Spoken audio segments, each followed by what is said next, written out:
Hi friends, welcome back to my channel. Today in this video, I'm going to show you how to hide 3-button navigation on Android. Please consider subscribing to my channel and liking this video.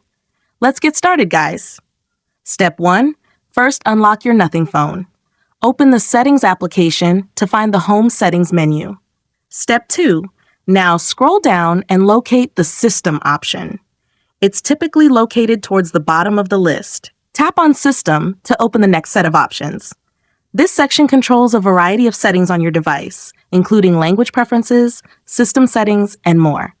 Step 3. Next, locate the Gestures option. Tap on it. Step 4. Now, locate the Navigation Mode option. Tap on it. Unfortunately, this 3-button navigation is turned on.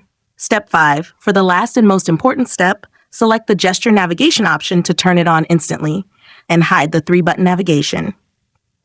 If you found this tutorial helpful, don't forget to like this video and subscribe to my channel. Thanks for watching.